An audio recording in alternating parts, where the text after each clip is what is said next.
Thank you. Well, welcome everybody. It's really wonderful to see so many of you here, which is not a surprise given the caliber of our speaker.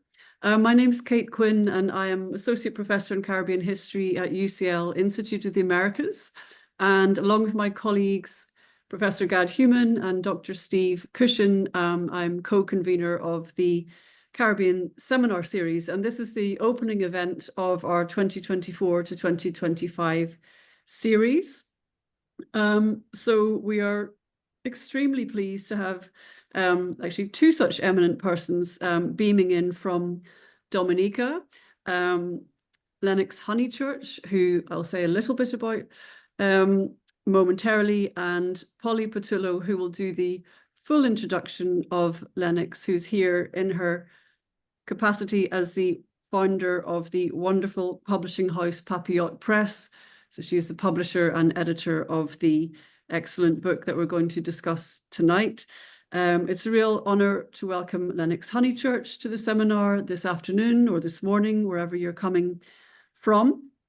As I say, Polly will give a fuller introduction, but I just want to say that we welcome him here as the foremost historian of Dominica, author of many wonderful books on the island, including the Dominica Story, In the Forests of Freedom, The Fighting Maroons of Dominica, and the subject of our seminar tonight, Resistance, Refuge and Revival, the Indigenous Kalinago of Dominica, which has this beautiful, beautiful cover. He's also a wonderfully helpful font of knowledge to all scholars and students who pass through Dominica and have, as I have had, benefited from his generosity in sharing his time and his wisdom and his encyclopedic knowledge of the history of the island. So welcome everyone again, and I will hand over to Polly. Thanks, Kate, very much for inviting me to introduce Lennox, and thank you everyone who is here today for coming. Just a few words about Lennox. As you know, and as Kate said, Lennox Honychurch is a distinguished Dominican historian and anthropologist. He was born in Portsmouth, Dominica's second town, and was educated both in Dominica and also in Barbados. After leaving school, he worked for the national radio station as a news reporter and creative programmer. At the same time, he was working on his first book, as Kate mentioned, The Dominica Story, which is the first complete history of the island, which was first published in 1975 and is still going strong. This was followed by textbooks for Caribbean schools, The Caribbean People, which indeed also remain in use today. But going back to his early career, not as a writer or an anthropologist or a historian, but before independence, he was actually a nominated member for the opposition Freedom Party and went to London in 1977 with the party's then leader, who was Eugenia Charles, and who later became the first woman prime minister of any Caribbean territory. He went there as part of the delegation, the national delegation, to negotiate for Dominica's independence. And then after independence in 1978, he served as a senator in the House of Assembly for 4 years. Then everything changed, and he won a scholarship to study at St. Hugh's College, Oxford, where he received first his master's and then doctorate in anthropology, focusing on the Kalinagos, which indeed is the subject of today's seminar. Having received his PhD, he was actually offered a job at Oxford as a lecturer in the Department of Anthropology. However, he chose to return home and to continue his lifelong contribution to his country, and firstly, to create Dominica's National Museum, and later to be responsible for the beautiful restoration of Fort Shirley, which is the 18th century British port in Portsmouth on the northwest coast, Dominica, and which is now part of the Cabrits National Park. As you can imagine, Lennox is passionately committed to his island, and as everyone on Dominica recognizes, he is the source of deep knowledge on all aspects of the island's history and culture. There is not a corner of the island that he doesn't know, both as in a scholarly capacity and also at a personal level. And as Kate said, everyone knows that he is enormously generous in sharing his knowledge, well respected for this. Whoever you are, you can ask Lennox. All the while, he was publishing numerous academic papers on aspects of Dominica's history, anthropology, archaeology, and the wider Caribbean region. His book followed in 2017 about the Maroons in the Forests of Freedom, the Fighting Maroons of Dominica, which sort of for the first time revealed the significance of Dominica's Maroon history. And now his latest book, which he will be discussing today, which is why we're all here, Resistance, Refuge, Revival, the Indigenous Kalinagos of Dominica.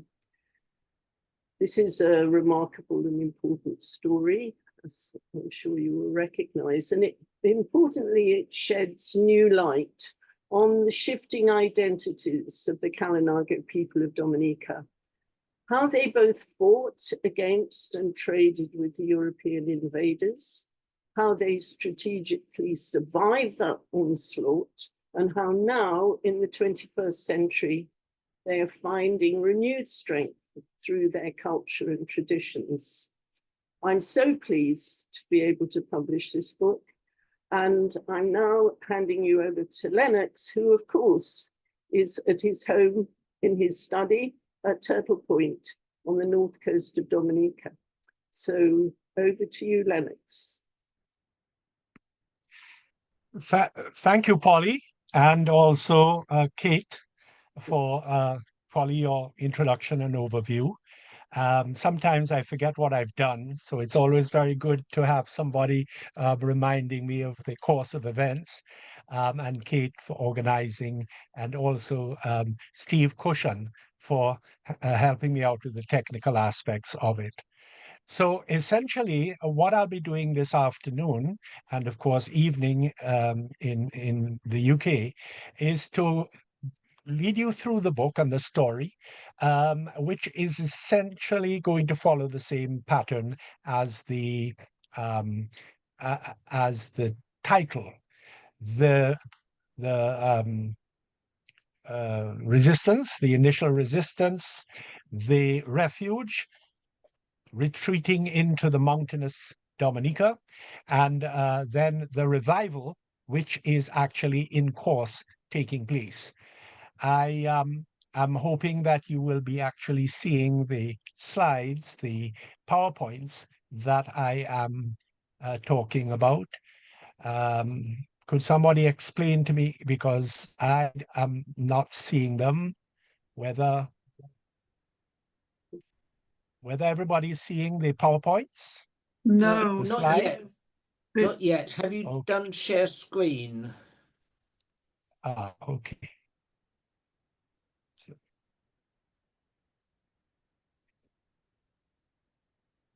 At the bottom of the screen, there's a... You have share screen, and I'm choosing this one, and I'm sharing. There we are. That's it. So Yep. there it is. So essentially, the book is divided into these three parts, and the presentation is also the initial resistance after the European arrival, and the retreat into the interior and onto the rugged east coast of the island, and then the revival, which I date as the beginning of the setting up of the territory, what was initially called the Cabrits Reserve. So this is the route by which we're going to go through the story. Of course, for those who know Dominica well, it's quite clear that we're not talking about the Dominican Republic, which of course we always get confused about, that also is due to Columbus brothers in a way, because Christopher Columbus, on arriving off Dominica, it was a Sunday, and he called it Dies Dominica, the Day of Our Lord in Latin, and it remained Dominica. And then later on, his brother Bartholomew established the city of Santo Domingo, which in 1844 became the Dominican Republic. And from then on, there has been a web of fusion for those who don't know the places all that well. So this is just to establish exactly where we are, halfway up the chain of the Lesser Antilles. Essentially, if we go back to the people who originally came to the islands, we're dealing with a period going back at least to, and I'm using the kind of old system of 5,000, roughly 5,000 BC. So you have a hunter-gatherer people. We don't know their names. They have been, archaeologists have given them various names like Casimiroid, and then down for the southern arc, in the southern section, the Oturoid. But essentially, you have a group who are coming up from the Orinoco Delta region. And at one time, at least 6,000 years ago, when the sea level was lower, you could actually walk across to Trinidad. But at the time of human occupation, it would have been a disjointed swampland. And from Trinidad, you could then, of course, go and from Tobago, on a clear day, you would see the clouds rising above Grenada. And from then on, you would move on from island to island until you reached Anguilla, St. Martin, and you'd have the Anegada Passage, which was a big gap, and then on to Puerto Rico. So essentially what was happening is you had these entrances on either side, but by about the time of the Christian era, in the region of 200 BC, you had essentially the arrival of the pottery agriculture people. Now, the pottery that we have found along the island chain, because early archaeology in the early 20th century was basically a completely new discipline. And over that period of time, in the last 100 years or so, there has been a continual discovery and reawareness and redrawing of the maps and the movement. But essentially, as they moved up into the Greater Antilles, the pottery type that we initially get is called saladoid. And all of these names that are given by the archaeologists relate to the sites where they were first found. So Saladero on the banks of the Orinoco Delta gives the name to the saladoid. When that group reached Trinidad, and Trinidad for quite some time, the style changed slightly in an area called Cedros. And so we have the Cedrosian saladoid. And later on, as it moved on, and other types of pottery, the cultural group was given these various names by the archaeologists. So you have the Trumasoid, which is the Trumase River, Miku in Lucha, was where that new style was first found. That was not to mean that it was there alone. You find Trumasoid scattered all the way up the islands. And other names like the Barrancoid from the Barrancas region, once again of the Delta. So what archaeologists have been doing is by each style that is found, they are then working out where these people occupied. So essentially, the style of the pottery is representing the cultural change, the cultures that evolved on the islands. And essentially, what was happening is the people of the lowland South America region of the Orinoco Valley from a continental rainforest river type of culture into a new world, so to speak. Because once they passed Trinidad and moved up into the islands, their world was one of volcanoes, coral reefs, and their resources changed from what they had known in the mainland. And we see that evolving, although they still have the connection, because you realize in the archaeology, for instance, in Dominica, just near where I'm speaking from now, there are some sites that we have been able to find the bones, the teeth of the puma and the jag, and these would have been brought from South America and traded up the islands. So we can see that there's continual link back and forth. And when that is the people associated roughly. Now, the other thing that I have to explain is that they were given these names. It is confusing because in the historic period, they were given the names, the Saladoid, and that early movement up into Greater Antilles. These people were considered to be the Arawaks, and then the people that followed them, particularly the last group that came up, were given the name the Caribs. I will explain basically why that is. But the group was also designated, those in the Greater Antilles, as the Taino, the classic Taino. But then after occupying Hispaniola and Puerto Rico, a group returned back into the Leeward Island region of the Lesser Antilles. So that's why you have this arrow on the slide, where I didn't think in the book you will see that arrow on the on Hispaniola moving back east. On this slide, what I've done is to explain the extent of the movement right out in as far as what would be Guadeloupe. So essentially, the whole of the Virgin and Leeward Islands then have pottery styles which were associated or would be found in the Greater Antilles as well. And then the island of Hispaniola became this great dividing point. One group's moving out into Jamaica, up into Cuba, and of course, up into the Bahamas in the Lucayan archipelago. And it is really still going on, this piecing together of what the different cultures were.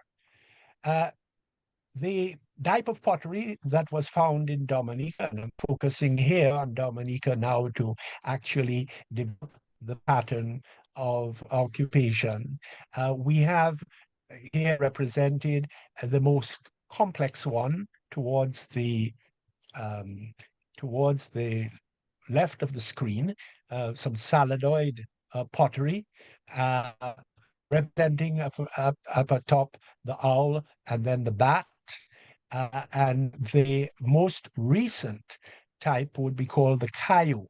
Now, there is a Dutch archaeologist, Arie Boumat, who was able to identify that this Caillou, which he, with the help of Dr. Earl Kirby of St. Vincent, found near the Caillou River in St. Vincent. And that then was identified on all the other islands that would have been occupied by the Kalinago people. So we find that the pottery then is somewhat less decorative, and it follows on that there were a kind of less ornate simpler type of pottery that was produced. So these two pots were also found up in the Woodford Hill area, but they are typical of the Kayo pottery that's associated with the Kalinago people. And what actually confirmed also the links between those Kayo people and the European arrivals were that Italian beads have been found embedded in the clay that they had been trading for beads with the people who came after Columbus, and they then used those beads to decorate their pottery. And so you have a clear link between the European arrivals and all of the trading with. Things get a little more complex in Dominica because in the center of the slide, we have a three-pointer zimi carved of stone, and it's roughly 42 centimeters long and 22 centimeters high. It's a three-pointer, and it's a style that would be associated very much with the Taino of the Greater Antilles, in this case mainly Puerto Rico. And there are various views to what it is. Its origin has been argued that they began with the peak of the conch shell, the queen conch, Strombus gallus, and they basically broke off those points and they identified them as the volcanic islands. You know, as I mentioned earlier, they came up the islands. It was a new world. There were volcanic peaks. There were hot bubbling springs. And they thought that there was this Tumalik, this kind of devil underworld. And this was the concave base at the base of all of these. And that was carried up, that kind of belief was carried up into the Greater Antilles, where there were none of these volcanoes because the Greater Antilles had a different geological formation. But then here we have this piece that is found in Dominica. It is now in Paris. There's a long story associated with this. It was found in a cave in southern Dominica, given to a French priest. French priest gave it to the Musée de l'Homme in Paris, and now it is displayed in France. So there are queries as to what is the background to this story. Also, what has been found and not illustrated here, it's in the book, is the duhu, the ceremonial seat that is identified very much with the Taino chieftains in the Greater Antilles. You have a wonderful piece in the British Museum from Jamaica, for instance. And these lead to a lot of question marks that have not yet been kind of resolved. But it just tells something about the pottery of Dominica that has been found, showing that there has been some really intense occupation of the island. This was not the case from even up to the 1960s, when a guy called Evans came on 3 weeks and decided by a very important paper, but a very erroneous one, that the Dominica really was just a stopping off point, that they didn't stay for long. He couldn't find very much. But of course, archaeological work that has been done, certainly since the mid-1970s, have shown that we have now some 113 sites all around the island where we can identify settlements. And that, of course, the luxuriance and the forests and the erosion and have all covered much of this. And there is much still that will be found. Some of the other things relate mainly to the lithic remains, and these are stone tools. There are massive amount of stone tools that have been found over the years. Usually what would happen in this case is that people would find them while they were farming, or people working on the various plantations who bring these stone tools to the managers or the owners, and they ended up in the public library in Roseau. And there are masses of them in boxes, but we have some on display at the Dominica Museum, and every so often somebody else comes up with them. We also have identified the places, some of the places where they were made.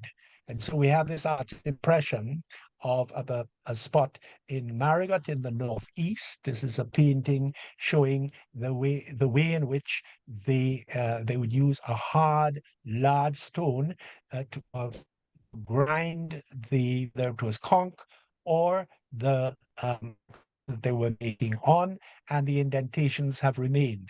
Over on your left, you see a stone at the landing place at O2 in Vecas, and you can clearly see behind the young people who are playing and diving off the rocks, there are these indentations which were a site.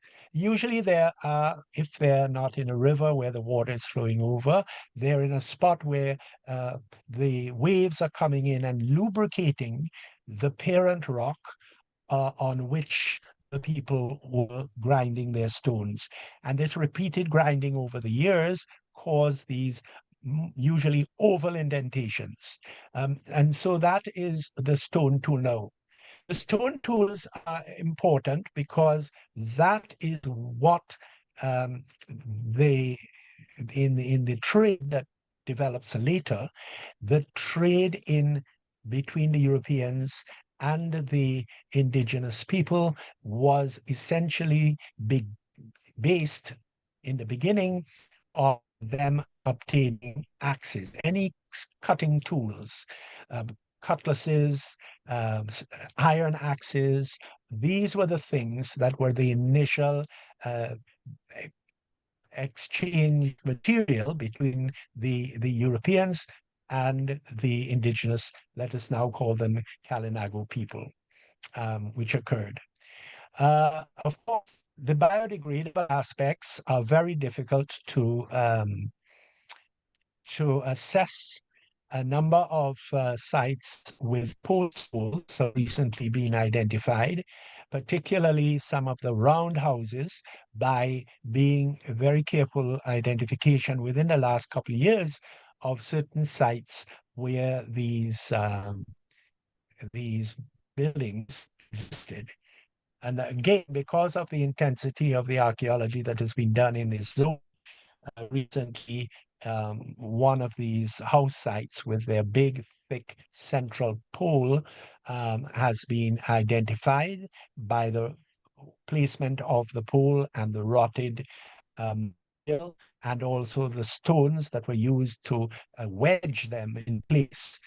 But the fortunate thing is that because of the continuity of the Kalinago presence in Dominica, it meant that up into the 1950s and 60s, many of these houses were still built and still used. And I know there are a couple of people in the audience here this evening who will remember as children in Dominica, or early visitors to Dominica, the muina, the A-framed shelter was still produced in the Kalinago territory up into the 1950s and 60s. Things have changed amazingly since that time. But essentially, thanks to the continued presence of these people, the knowledge and awareness of what kinds of material, this amazing knowledge of the forest, the vegetation, of what particular type of plant product was good for what. So mostly you would find the knowledge of the hardwoods for the main frame of the building, and then the roseau reed, which would be used then for laths, on which you would then attach the thatch. All of these things, the knowledge of it is still there. And also because they lasted so long, because the continuous occupation, there are photographs and drawings of that period. But if we go back to that period of contact, let's reverse now a little bit to Columbus's arrival. And this is when, of course, things began to change. So Columbus arrives off the rugged east coast of Dominica. Here you can see the mountainous nature of the island, and then the coast that's sometimes called by certain people that would have been extremely difficult, impossible for any large fleet to land. So we go to the 3rd of November, 1493. Columbus already knows that there are these islands to the south because he has landed in the Bahamas. He's gone through the Greater Antilles up into what he called Hispaniola, and then went back to Spain, gave his reports, and once it was clear that there was land on the other side of the great ocean. There was no difficulty in getting people to come with him. In fact, he almost was overburdened by the number of people that came. And so he had 17 ships and 1,500 crew and passengers on that trip. It was a perfect trip. Passage. They went down to the Canary Islands. They stocked up with more materials and stuff because this time it was a voyage of colonization. The first voyage had been one of exploration, of not really knowing where you are, and of course the big error of thinking that you were going to find the islands of the East. But there was huge continents in between. By that time now it was clear that this was something new. And on the second voyage, Columbus decided to go further south because he had heard from the people in the Greater Antilles that to the east were these wild people. Sometimes in the early reports, it was as a place, the people of Caniba, the people of Caribe. And then the name was given to the people who he expected to find. So on the early morning of the 3rd of November, 1493, when his ships arrived off the east coast of Dominica, could not land, but he gave it the name Dies Dominica. He then moved to Marigalant, which was called Aishi, and there he raised his crucifix and all his banners and claimed everything for Spain. But he did send one ship to find a possible harbor on the leeward coast, the sheltered leeward coast, which did happen. And the captain found this big bay, which is one of the best harbors in Dominica, and in fact in the Eastern Caribbean, over in what is today Portsmouth, known as Uyuhau. Moving on then, in Guadeloupe, he stays some 8 days as a result of some of his crew being lost in the forest. But that is when we get the basic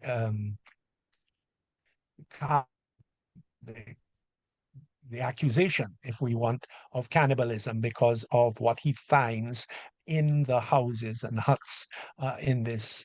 As I mentioned in the book, they have not really assessed the alternate uses, whether these are pieces of, human bones that have been kept of ancestors, or were enemies. That is part of the discussion and debate on it. But from there, he moves up into the Greater Antilles, and the story continues over in that spot. But he identifies this big bay. He says that it is the entry to the islands. And so from the time of Columbus's second voyage, all the other ships that are coming into the Caribbean, they head for the channel between Guadeloupe and Dominica. I won't go into why he called Guadeloupe, or why he changed the name. Marigalant was the name of his flagship, for instance, and La Desirade, as it is today, the French islands, Todos los Santos les Saints, for the All Saints' Day. But from the very beginning, the arrival of the Spanish coming into the islands was through that channel, and then turning a left, going down into Prince Rupert Bay. And we get some of the earliest representations, this one by Theodore de Bry, the Belgian artist, to whom these sketches were taken, and then de Bry would then adapt them into these engravings. So here we have an attack by the Kalinagos on a Spanish fleet attempting to land in Oyuhao, today's Prince Rupert Bay, today's Portsmouth. And on board these ships were leading people of the day. In this particular trip, there was Amerigo Vespucci, after whom the Americas was named, Pedro Arias de Avila, who was going to set up the first mainland town and city down in Panama, and then also the Oviedo, who became the governor of Santo Domingo and the historian of early Spanish settlement. So Dominica became this stopping off point, and therefore was constantly mentioned in texts. And this has been very helpful to us, of course, because even when it was followed by people from the other maritime states who also wanted to participate in this mad grab for possessions in the Americas, you had mainly English, the Dutch, and the French coming in. And the trading is well described. Another Theodore de Bry engraving, this time of 1514, where they are trading. The Kalinagos are coming out. Besides the illustrations, we also get the we get the reports, the ship's logs and the accounts, then repeated, of what was taking place. So there was a great deal of trading, and here is where you find the beginning of the break.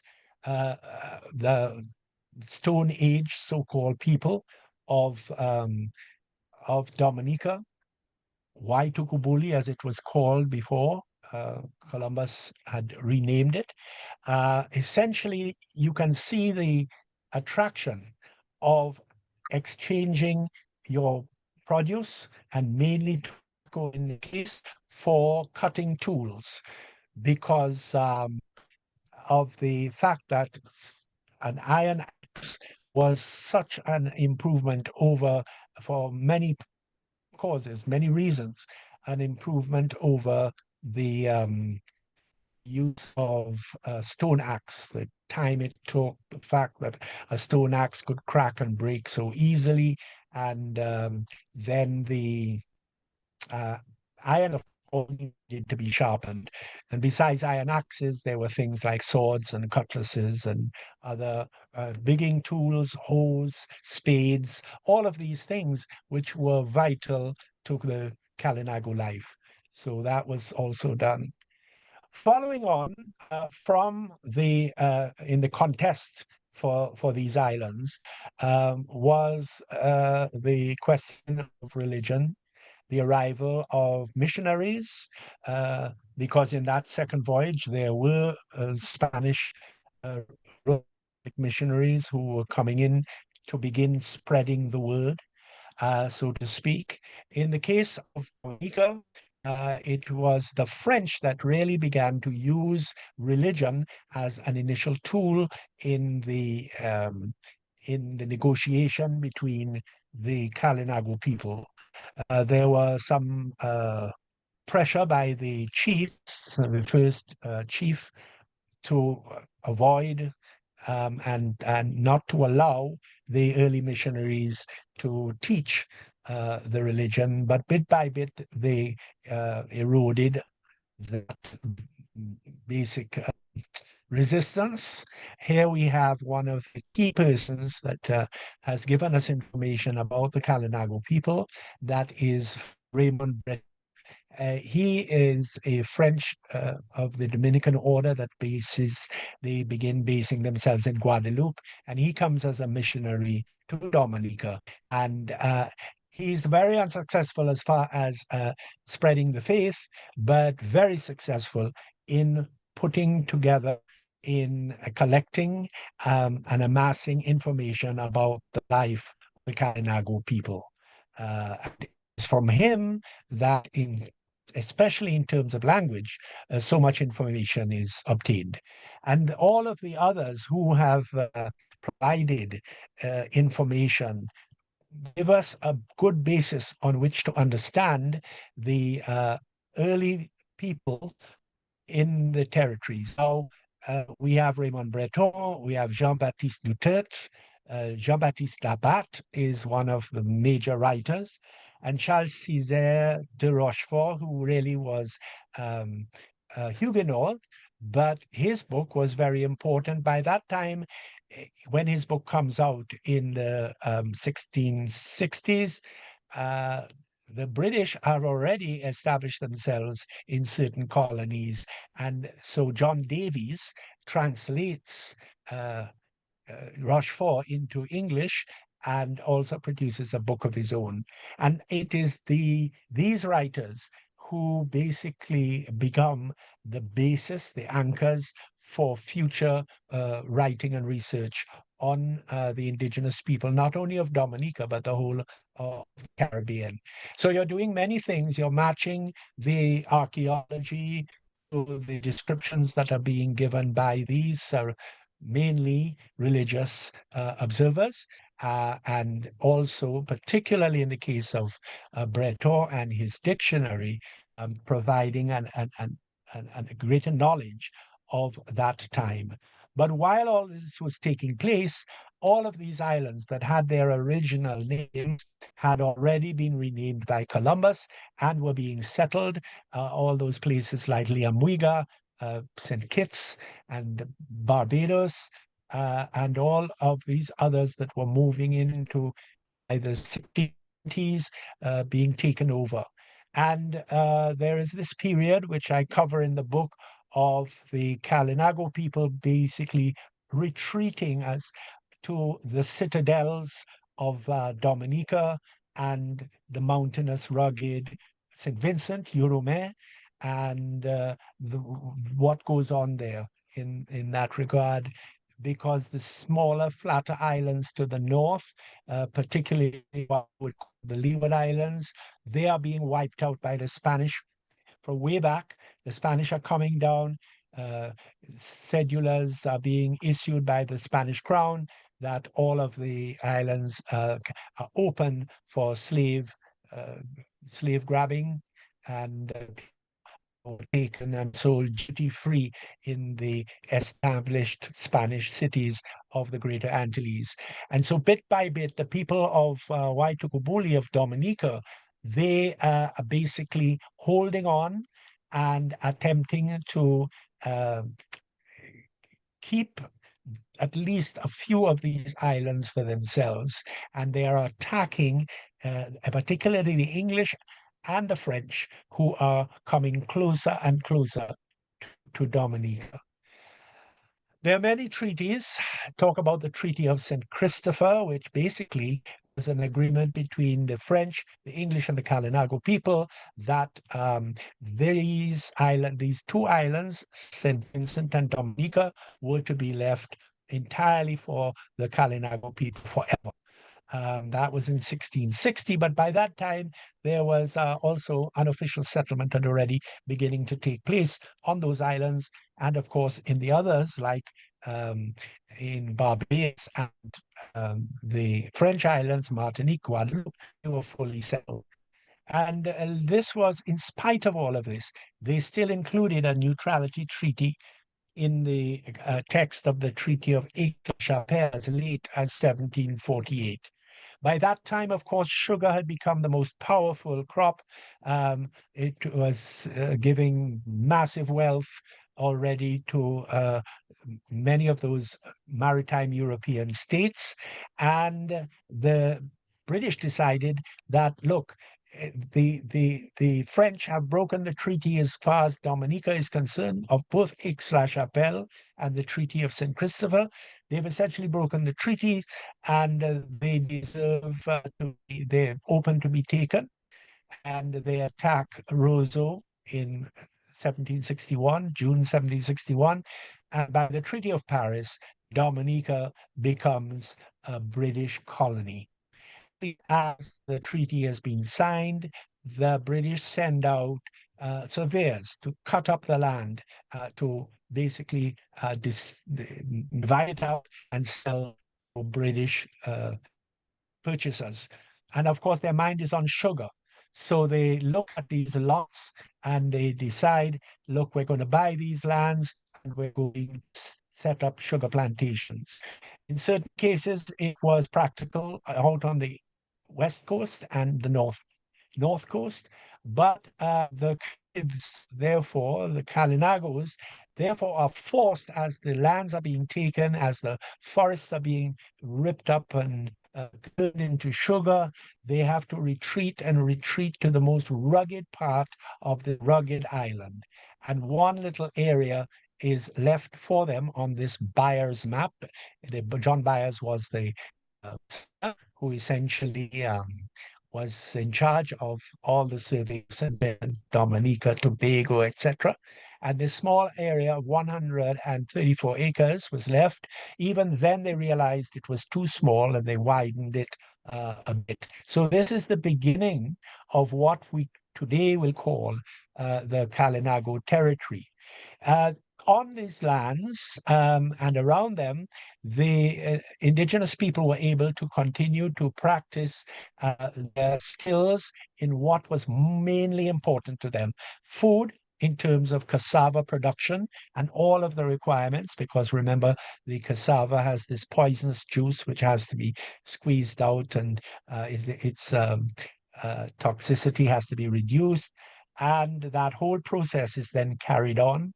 The production of canoes for their livelihood, and the baskets, which they continue to make.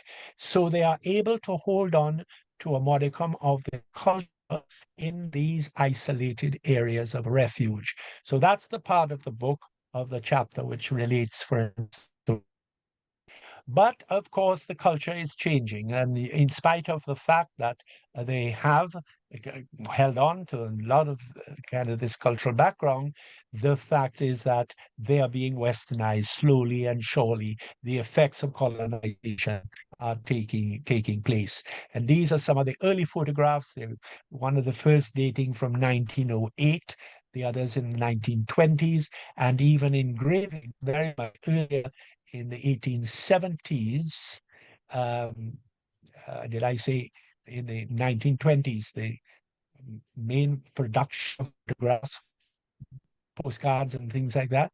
And then in the 1870s, you get the first engravings of that period. So we see the march pressure on them.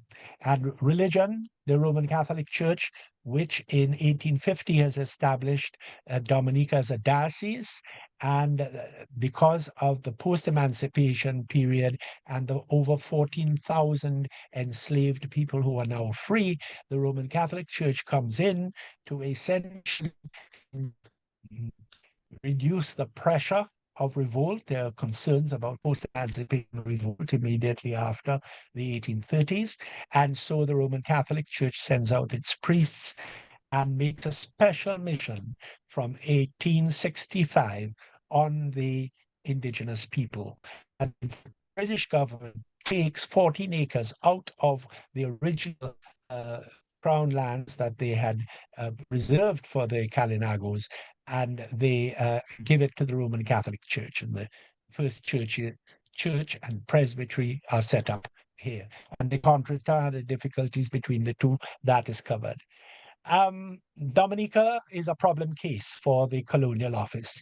There are lots of issues from the end of emancipation right through the 19th century, and they don't quite know what to do with the island. There are a number of reports, the most recent being in 1893, when they send out a commissioner to basically go down and find out what to do with it.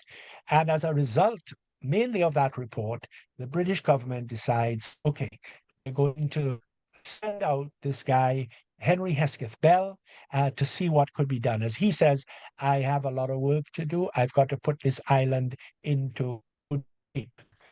he also has a romantic ideal for the indigenous people. He's read a lot of the history and material, and he feels, look, at least reserve one little part of the land that has been completely taken from them, not just Dominica, but the entire region. And so in 1903, he issues a notice with the permission of Joseph Chamberlain, the famous Secretary of State for the colonies. He gets permission to designate this area as what he calls the Carib Reserve. And it's a very interesting move at the height of imperialism, where this land is cut out. And there's also, as I reveal, a double reason. It's not only for the preservation of the ethnic group and providing them with lands, but it's also to keep out the post-emancipation former slaves of African descent. And he makes it very clear indeed that it's essentially to keep people out, not to keep people in, because of the threat of the pressures of squatting from the former enslaved people. So I deal a lot with this. With all the current talk of indigenous rights, we've seen even this week the King Charles' visit to Australia and the issues that have emerged with Aboriginal people there. It's a topical issue that not only in Australia but in other parts of the world raises its head from time to time. So here was an area that was cut off, designated for the indigenous people, and it takes on a life of its own. And here is where I mark the revival, because what Bell does is that he appoints and recognizes the chiefs. And the chiefs that come have a relationship with the British administrator. And in this wonderful photograph, you have the arrival of Prince of Wales, later King Edward VIII, who arrives in 1921 and is presented with the chief. And he's already got his silver staff of office. And that silver staff, which exists today and is still used by the chief, is an important symbol of authority. This guy, Jules Corrette, he says, and he writes to the administrator, and he says, since you sent me that staff, the staff and the sash, but since you sent me this staff, I'm going to raise up some rules. So that staff and symbol of authority becomes very important. It's being done elsewhere because Bell, after Dominica, Bell went to Uganda, and he dealt the same way with the Buganda people, the Kabaka of Buganda. And then he moved and was stationed in Nigeria, and he dealt with the chiefs. And basically, essentially, the chiefs then became agents of the crown government within their territories. And when he returned to be governor of the Leeward Islands, he presented one of these on behalf of the king. That's a whole story related to the staff and the position of authority. So the chiefs now move into a new era where they are negotiating for the people with the government to establish themselves as a central force within the colony. It was also a time in European anthropology, this overlaps as well, when the arrival of early anthropologists by the end of the 19th century, we have American, US anthropologists coming. Have the 400th anniversary of the arrival of Columbus, and they have a big World's Fair in Chicago. And one of the anthropologists slash bird ornithologists come down to Dominica, and they want to take Kalinago people to Chicago to put on display. Well, this doesn't happen. This is Frederick Ober is his name. But in the 1920s, there arrives Douglas McRae Taylor, and he is very important in anthropology of Dominica because these guys, Jolly John, Jimmy Benjamin of Bataca, they and others provide him with information which would have died out if he hadn't been around to record it. So Taylor now marries a Carib girl, very, very young. She's about 16, has a number of children with her, but he basically remains very deeply associated with the territory. Keep an eye on Jolly John, because Jolly John then becomes a hero of Dominica, and particularly the Carib people, because it is he who is the chief when the British police, the colonial police, essentially come in and attack the village, because they know that smuggling has taken place to the French islands and that this is illegal, whereas the Kalinago people continue to believe that they have a right to move as free as they did for centuries from one island to the next. There's a whole complete, as we say in Dominica, commerce that takes place here. The administrator of the day, Edward Elliot, he calls this cruiser from Trinidad that's cruising the Caribbean, because in the 1930s there was massive trouble elsewhere in the Caribbean to do with labor riots and strikes and disenchantment. And the HMS Delhi is called, and it fires star shells over the territory and does a display of searchlights. This terrifies the indigenous people. The police come in, they shoot dead too, and then this becomes an iconic time for the Kalinago people. And the 19th of September, 1930 is when it happens, and up to today, this Carib Day, Kalinago Day, and Kalinago Week, Kalinago Month. And so we find this being basically developed into a major event. Meanwhile, they call back because poor Jolly John be wiped out as chief. The colonial forces essentially say that he can no longer be chief. And they take his mace here that we can see, his staff of office, and he's removed. And there's an effort being taken now to basically backtrack on this whole situation of the chief and of the council. But the pressure is on, and they very much want their council and their chief back. Eventually, by the 1950s, it's then retrieved, and the whole system of chieftaincy is renewed again. And from 1952, this guy, Whitney Frederick, becomes the chief, is recognized, and the system of the council is developed. So essentially, if we look at the map, the development of the territory is enlarged because you have this initial grant of land, a reserve of land, of crown land. You have the 14 acres taken out by the Roman Catholic for the Roman Catholic Church.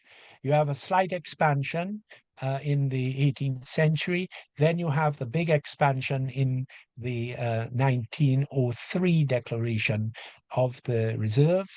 And then within the last years, there has been the appropriation of plantation lands that adds another 400 acres to the territory that's in the Concord area. And so now you be 4,000 acres.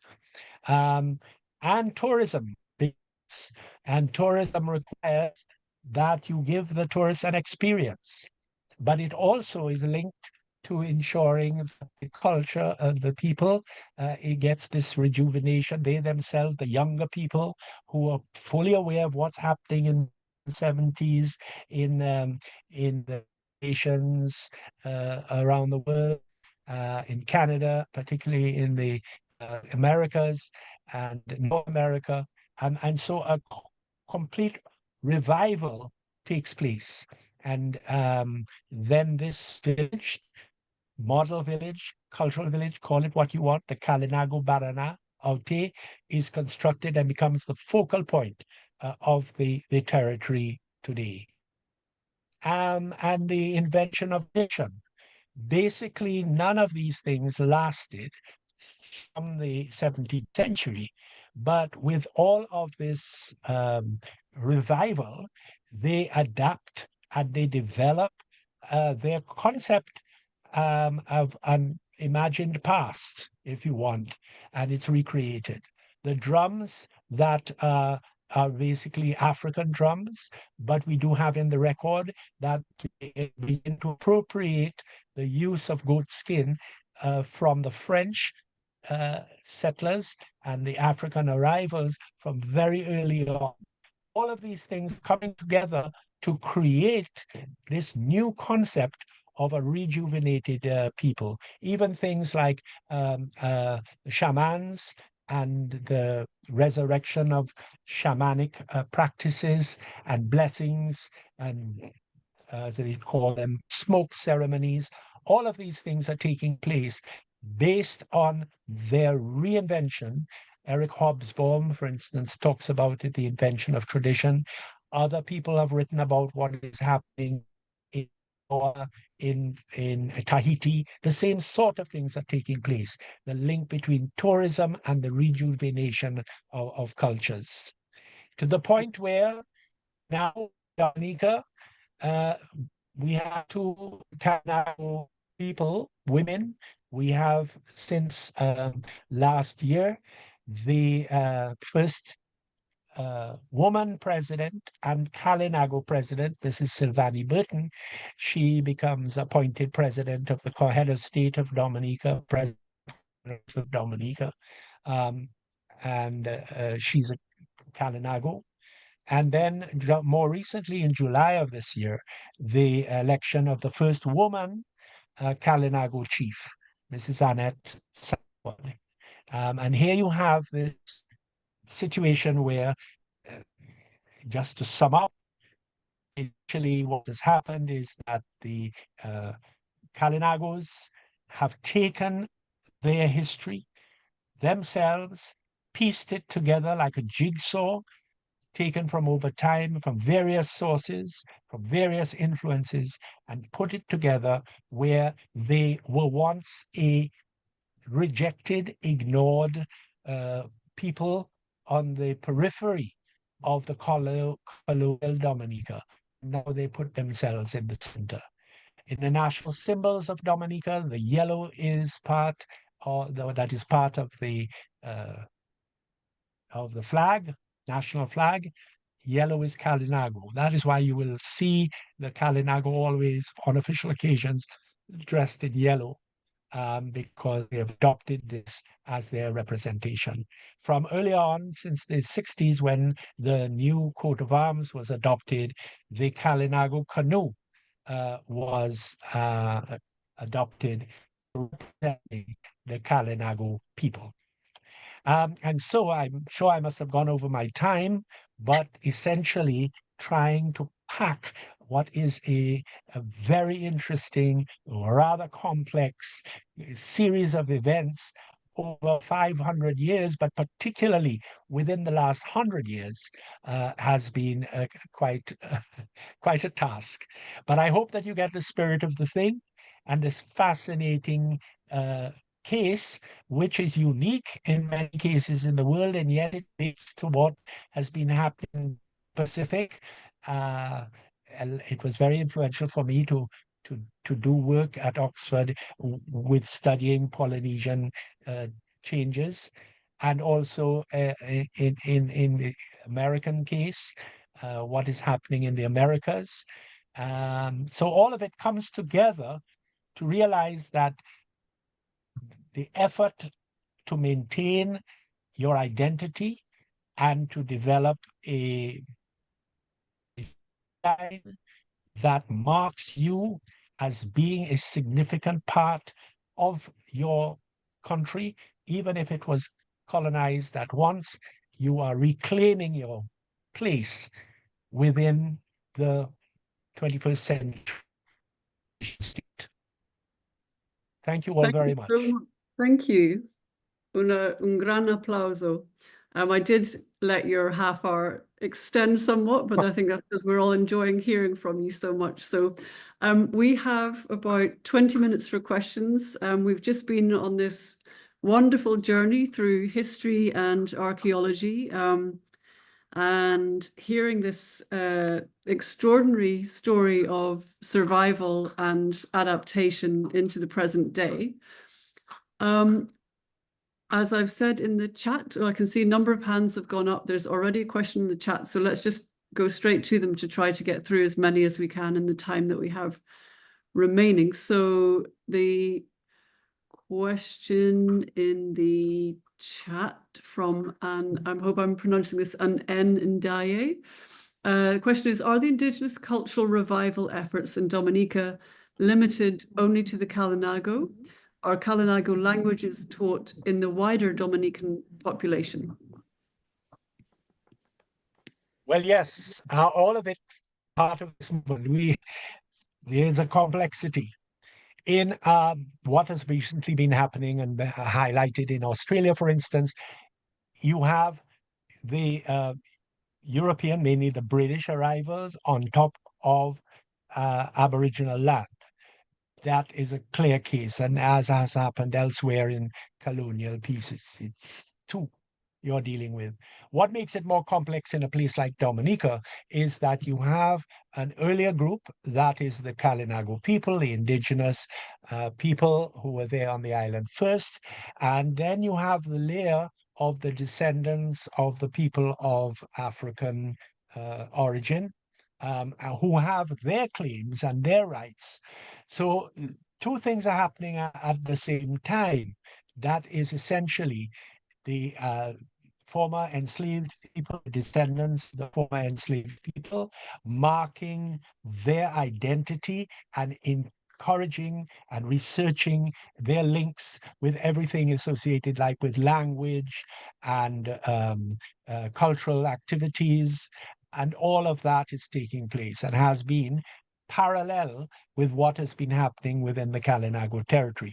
So the Creole language, that is actually, in the case of Dominica, a melange, a combination of mainly Creole tied in with a large number of Kalinago language names. So Dominicans in their everyday, of whatever ethnic origin they are using, they are the most users of Kalinago words in the world, Dominicans, because a lot of names of places, of plants, of animals, of everyday things are in the Kalinago. And then you have some insertions of African names, particularly those languages associated with regions that are today encompassed by, like, Nigeria, Ghana, West Coast languages. So they're all linked together. But both groups, that is the people of African descent and the people of Kalinago, indigenous descent, they're both working on their own way. So, for instance, you go on the radio, every day there is a new Kalinago word. Our Kalinago word for today is, yeah? So you have that taking part, and people are very interested increasingly interested in Kalinago knowledge, for instance, of herbal medicine and all of that. So, so we have, in public places, for instance, somebody is talking about murals. There is, and I did not deal with this at too much time, but in that contretemps between the French and the English and the Kalinagos in trying to claim their island, we've had a number of massacres in Dominica, which are now being represented, for instance, in the village of Massac, which has its French name as associated with the massacre of Indian Warner's village. And that's an interesting story itself, because Indian Warner, who has become one of the heroes of Dominica, is the mix of a is a mix of the question of, I'm seeing these things popping up, diverting my attention, but it's a mix of an English settler, that is Thomas Warner, who has a child with his Kalinago mistress, and he rises up to be a chief in Dominica and tries to defend the Kalinago people against further colonization, and he gets massacred, and the massacre being led by his own half-brother. English half-brother. There's a whole story associated with that. But now that is being celebrated in public murals, for instance. So every aspect of communicating ideas has been used. It's television, it's video, it's radio programs. All of these things are part of the process, to answer that question. Thank you. What I'll do is I see two hands up. I'll take your questions together. So that's Fiona Compton and then Gad. So we'll listen to the questions, take the responses to that, and then we'll move to the as many as the ones in the chat as we can get through. Apologies in the background. I have a puppy going mad. It's very hard to keep him quiet for 2 hours. So you may hear some squeaks in the background. So Fiona, your question first, and then Gad. Thank you. Okay, thank you very much. Hello, Dr. Honychurch. It is an honor to speak to you. Thank you. That was an incredible presentation. I am a huge fan. I had actually been in touch with you sometime last year about some Kalinago walking sticks that were at Cambridge University. Yes. Yes. So having the discussions with Cambridge, because I was shocked because they initially said that they had the indigenous, the Kalinago artifacts under their Africa archive. And I said, well, that's not very much not the same thing. I said, have you spoken to, they said, do you know any historians in Dominica? And I said, well, obviously, Dr. Honychurch, if you just Google it, like you are the first to come up. So I was shocked that there was no conversations between Dominica and Cambridge when they have quite an expansive amount of Kalinago artifacts. But one of the questions that I have is, what are your thoughts on repatriation of all of these institutions around the world who have these amazing artifacts? I know there was a beautiful exhibition that happened in Paris over the past few months that includes Dominica Kalinago artifacts. What are your thoughts on repatriation? And that's question one. And two, some of these institutions, for example, Cambridge, do have indigenous remains that were used as part of anthropological research. What are your thoughts on repatriation of the remains of Kalinago people? And do the Kalinago people in Dominica still practice their previous burial practices and traditions? That's it. Thank you very much. That's loaded. But I'll do it as quickly as I can. In essence, there are objects that are originally from the territory. I will use my example at Oxford University. I was a student at, and my center was the Pitt Rivers Museum. But I will give you an example, which is also in the book, is that they have, it was a gift, nobody raided, I was told. They gave to the Pitt Rivers Museum a Carib basket with a style of basketry. This is from the 1880s, 1890s, a style of basketry that has gone out of style. Now, the thing is, if the Pitt Rivers Museum did not have that basket, no people who are making baskets today would know, because they would know about the style of basketry that existed if that basket had not been taken as a gift and stored as an interesting object at the Pitt Rivers Museum. So there's that argument as well, in that, particularly with something that's biodegradable, how do you maintain it? And then when we talk about repatriation, I am also thinking of the maintenance of these things. And I can tell you in my 50 years, since the early 1970s, of trying to preserve things in Dominica without the interest, without the backing of government. I mean, it's extremely difficult, and those things would have gone. There's a staff, for instance, although it's a colonial thing, it's the mace of the House of Assembly. When I was setting up a museum and I wanted to get the object, I knew it existed somewhere. I went asking around, where is the mace from the 18th century or the first House of Assembly of Dominica? Nobody could tell me. I went into all the big government buildings. A woman stopped me in the market and she said, let me tell you, I heard you were asking what this thing. I am the cleaner at the House of Assembly. If you go into the woman's bathroom and you open the little cupboard behind where all the cleaning stuff is, you will find what you're talking about. I went, and there in pieces was a sterling silver mace. Nobody had cared. And we have lost, and that's okay, that's a colonial object, but then we have lost a lot of other artifacts, things that I have found and I've put away, and then I go and ask for it. Oh, I know now, we threw it.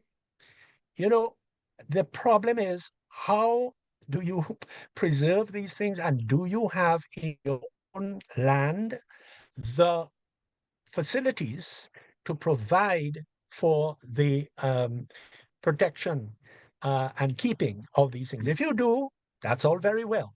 You see that three-pointer that is in Paris all the time. Oh, but Lennox, we must get this back to Dominica.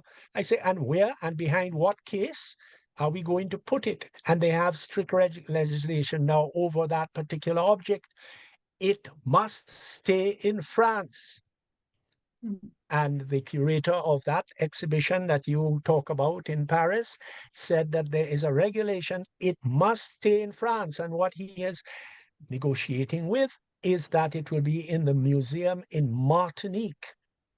So it will be right next door to Dominica, but it will not be in Dominica because the facilities to maintain and keep these things are an issue. So it's a very complex state of affairs. And as I say, particularly when we get to biodegradable material, you know, what we have already, the little museum, it's a one room, it sounds impressive. Polly introduced and said, I came back and I did a national museum. It's one room cut up in a few little partitions. And the same would apply to St. Vincent and St. Lucia and wherever else. So if you don't have the facilities and the backing and the money to pay somebody, you know, to maintain these things, it's extremely difficult.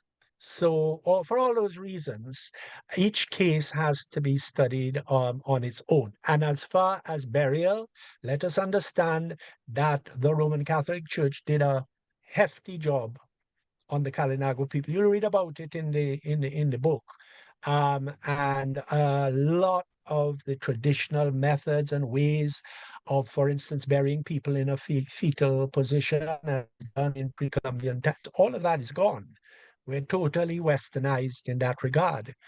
And to try to do that now would be, among the people themselves, would be considered to be weird, insult, you know. So colonization, you know, raises a number of issues. So you're faced with these case-by-case issues that you've got to deal with. Thank you. I'm going to ask Gad to come in now, please. Lennox, that was fascinating, particularly that last discussion. I'm tempted to ask you, in light of what we witnessed together all those years ago with as you described it earlier, the invention of tradition, because I think some people might be interested in expanding on that. But my real question is really about Henry Hesketh Bell, because I'm really interested in, since we don't know a great deal about him, or you do, of course, but what motivated him? What was the background for him to have, if you like, the vision even to organize the basis of the Kalinago Reserve? Well, essentially, it was his personal interest. Look, if there was a governor like him in St. Vincent, the people in St. Vincent would have had a territory. They don't. There's just a vague set of villages up in Sandy Bay and those areas in Greggs, and so that people say, well, it's associated with, you know, the indigenous people. But by giving the people this portion of land, and let us understand it was not a gift, it was a reserve. Just like you have a forest reserve, this piece of crown land was reserved. And I could not go into it, but in the book you will see that just before we got independence, the Kalinago Council approached the British government and said, you know, we're not supporting independence unless you pressure the government to make a special law about, create a law that protects our rights and our land, because we can't go independent. So always find the British had established this. We need a law. And so said, so done. Before independence, legislation was set up, and the Kalinago, well, it was called the Carib Reserve Act of 1978. It is now the Kalinago Act of 1978. That was put in place to give the Kalinago people the assurance that an independent government in Dominica would continue to recognize land rights to the land and all of these things. So, you know, it's thanks to that, and it's thanks in a way to Bell having created this. But just coming back to you, what a point I'm trying to make is, it's like there's a book by somebody called Peter Revere called Absent-Minded Imperialism. If you have an eccentric like Bell, and he's fascinated by the history, he had all these documents of his at the Royal Commonwealth Society papers at Cambridge University. And they're all Bell's papers. He was going to write an entire history. He was so fascinated by them, and he had the power. You see, he had the, and I talk about it, the imperial power to be able to create this thing, and to have a Secretary of State like Joseph Chamberlain, who was a dyed-in-the-wool imperialist. But he went ahead with whatever Bell suggested to him, and it is thanks to that that they have their territory. And when you think it is 4,000 acres, but it is the only part of the entire Caribbean where indigenous people have in law still a right to their piece of land. Absolutely. Yeah. Great. Thanks. Thank you. Sorry, my puppy's going mad. There's a lot of appreciation for your work and the book in the comments. I'm going to pick out two questions. One was from Pamela Clark, who asks, what's the future of the Kalinago as they assimilate and adopt mixed heritages? She says many Dominicans have Kalinago heritage, but what defines them as Kalinago? And there's a question from Nathaniel Telemack, who asks about Kalinago people being featured in the human village-like attractions, and whether you know if any Kalinago people were featured in the sort of World Fair, high imperialism or imperial colonial exhibitions. Okay, first of all, the question by Pam Clark. There's some wonderful quotes I put in the book, where the British government is telling sympathizers, people who are sympathetic to the Kalinago people, and in those days call it the Carib Reserve. In fact, in the report after the Carib War, when the warship came and all that, they say, we have to tell you, we have to remind you that the Carib is not a display in a rather isolated ethnographic museum. You know, you all must understand that these are people. And even the British government, the advisors and the commissioners of that report that was done after the Kalinago War are telling them, you know, you don't get carried away, because these are people and it is not an ethnographic, a living ethnographic museum. And in fact, in passing the Kalinago Act, as I explained, can't go into too much detail now, the Attorney General of the day had to be extremely careful to not mention ethnicity, race, or color in the designation of those people who have a right to be in the territory. There are three things. One is that you have a right to be there if you are born, if your parent is born, or if on independence, you were there for 12 years undisturbed. Now, those don't die. If you were born, if your parent was, and if you are were there for 12 years. And 12 years is squatting rights in Dominica, anywhere. And right of birth for nationality. And your parent, that is citizenship by descent. By descent. So your parent was a Dominican, therefore you can go and get a Dominica passport, that kind of thing. So they had to be very careful to create the law, put in the law, the clauses without saying. And you will see already that Eugenia Charles and one of her ministers was always warning them, you don't go and think you're going to set up a separate nation. Dominica is a mixture of people. So this exclusivity that some people, Kalinago people, were pushing for cannot happen. So there was a lot of tension there. Eugenia Charles even deported an Englishman who has benefited the territory, but he was going to give, he was promising £2,000 to any Kalinago couple that produced a child of a Kalinago ethnicity.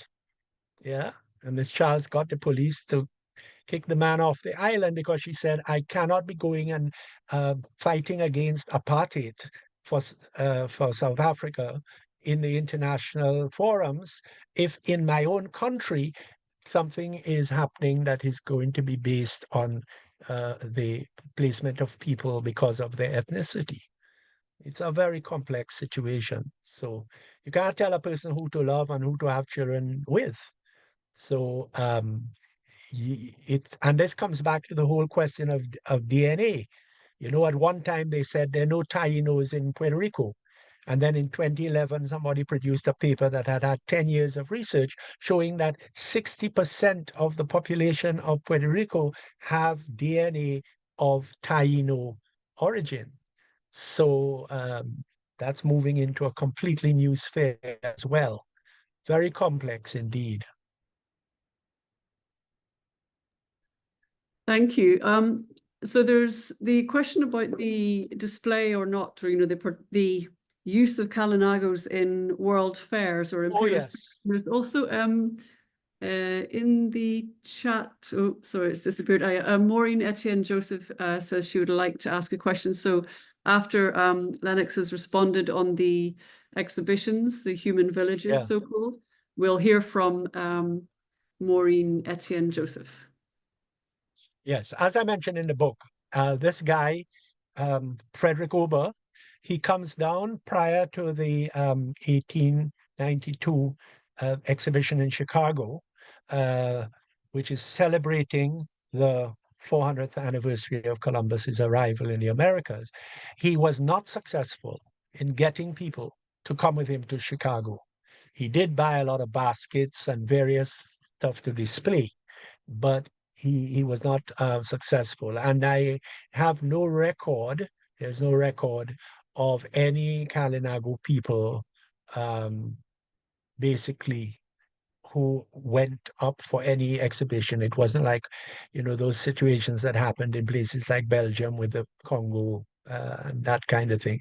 So we have no record of that. We have people who came down in the 19th century, measured skulls and all that. Hesketh Bell himself was measuring skulls because that was in the days when anthropologists did that sort of thing. But these were living people for his records. Even Douglas Taylor did it to a certain extent. There is one person, the same Ober, who who thought maybe he could get dig up the body of a person, a deceased Carib Kalinago, and have it as part of his collection, but he couldn't get it, you know. So there are no records really of that happening as happened in some other situations. Thank you. Would Maureen, Etienne, Joseph like to unmute and ask you a question? Yes, I'm actually taking the privilege to make use of Maureen's laptop. My phone have died on me, so I'll make this as quick as I possibly can. Dr. Honychurch, it's your boy Dave. Okay. Now I'm going to take you back some memory lane over 40 years ago, and you'll know exactly who's talking to you. You recall your visit to Soufrière? You recall your Minimook? Oh yes, very much so. Okay, right. You took me as a photograph of that first excavation. Okay, as a miner, if you recall, you took me and I persuaded another to go on an archaeologist venture with you. Yes. And just above the school by Mr. Cliff Tavernier above there, I must have been at the time about in my teen, very, very early, 10 or 11, if I think my memory serves me That's right. true. 1976 around that time. Right, but we explored and we found a lot of artifacts, mostly potteries. Now, I've never had the opportunity to ask you the genesis or history behind those, but I recall it excited you. Now, as a very young 10, 11-year-old, it meant nothing to me. But every time I see you, it reflects your enthusiasticness, the sort of joy you had in unearthing these sort of like old pottery and artifacts. Yeah. And I recall we came in front of the church and we washed that down and we prepped that nicely, and you packaged this and you left and you returned. And I was with you in the Soufrière church, if you recall, preparing for the painting you drew. You remember? The mural is still there. The mural. I held our makeshift scaffolding. I held your paint. All of that. And I regret not following in your footsteps, Dr. Honychurch. But, you know, it made me respect the work you do. It made me respect you as a human being. And I must say, I've never had the opportunity to tell you that you've left a mark on my life and you have shaped my life to what I am today. But just so that you could tell me, what were these old pottery and, you know, the stuff we excavated that you went away? Give me some background to those, because I've never asked the question. Well, I'm very conscious of time, so extremely quickly. Yes, I will tell you that it was this ornate saladoid pottery I showed at the beginning of the talk. A number of those pieces were from that Soufrière site. Wow. And essentially what happened is that a volcano, Mont Patat volcano, erupted in 450 AD, and it covered the village. And so that is why when the bulldozer came to build the roads for the housing scheme, which was being done at that time, we were able to find those things. Wow. Because the bulldozers had cut into the hillside and gone down 12 feet or so, and therefore all we had to do was to scrape down a foot or two, and we were able to find them. But they are dated from about the time of the Christian era. We're going back now to, 2,000 years ago. Man, God bless you for Dominica. Keep up the good work, though. Some of them are in the Dominica Museum now, you know. Thank you, sir. Appreciate that. Love you. Right. Okay, thanks again. Lovely to hear you. That seems like a great affirming note on which to end. I mean, it's a mark, obviously, of the speaker and of the richness of the book, that this discussion could go on for much longer. Alas, we do not have that time. I had questions I would have loved to have asked you, but will reserve them for another occasion. I guess, Steve, with your technical knowledge, you can download the chat and send it to Lennox afterwards. So I would just like to thank again Polly Patullo for introducing Lennox for this wonderful talk. There are details of how you can buy the book in the chat, whether you're in Dominica, in the UK or elsewhere. So I hope all of you do. It's again, it's so beautifully put together. It's just a wonderful thing to have. And as the back blurb says, this is going to be the definitive work on the Kalinago of Dominica for absolutely decades to come. So it was a privilege to hear about it tonight. And if this has whetted your appetite for seminars on the Caribbean, we have 2 more this side of Christmas. One is on the 13th of November, which is Jonathan Connolly, who will be speaking on indenture and free labour in the era of emancipation. And in December, we have Lyndon Lewis, who will be speaking on that controversial figure, Forbes Burnham. His book is called Burnham, The Life and Times of the Comrade Leader. So you can sign up to our mailing list, or you can find details of those events on the Institute of the Americas webpage. But once again, thank you everybody for attending, for your wonderful questions and discussion, and most of all to our speaker tonight. And I'm sure everyone wants to join me in giving him a virtual round of applause. Thank you again. All right. Thank you. Lennox, that was great. That was just great. That was really interesting. Thank you very much. Great. Thanks, Gad. Fabulous. I'm Thank sorry you. that I really do have to run off now to walk my dog, otherwise there's going to be a disaster. Thank you, Lennox. We'll write to you via Facebook. Okay. Great. Thank you very much. Okay. Thank you, Dr. Honychurch. Steve. It was our pleasure. Okay. We'll be in touch. Yeah. All right. Thank you. Bye-bye. Thank you so much. Thank you, Lennox. Okay. Bye. Thanks. Thank you, Lennox. Thank you, Yep, Anna. yep. Thank you. Fine. Thank you so Bob much, Dina is Dr. there. Honychurch. Yes. Thank you. Great. Nice to hear and see all these people. Very good. Very good. Always Well, happy to listen to okay. you. Yeah. All right. Fine. Lennox, I hope we catch up either here or in Dominica, Yes. one place or the other. But All otherwise, right. in the meantime, stay well. Take care. Okay. Christine, Rosaries, good. Yeah. Dr. Honychurch. Okay. Fine. Yeah. Thank you, Lennox. Okay. Pleasure. Well done. Okay. Thanks. While you're Good to see talking you about- too. While you're talking about the Spanish coming into the bay, or Christopher Columbus coming into that bay, we're looking at it right there. Well, there you are. Right down into the Watching down. Right there. Super Bay, Guantas, Oyuhao, all that. Many thanks to Polly and Papillote Press as well. Yes. Yes, thanks a lot, Polly. Super. Well All done. right. So I'm going to depart. I'm going to leave. Thanks, Steve. Thanks, everyone who took Okay. part. Take care. Okay. Thank you, Lennox. Much appreciated. Okay.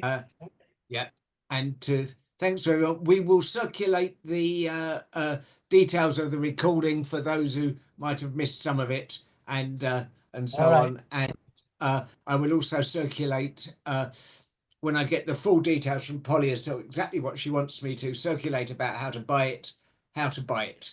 But seeing as I've got it already and I've started reading it, I can recommend it for what that's worth. So thank you very much. We'll close now, and thank you again, Lennox. Much appreciated.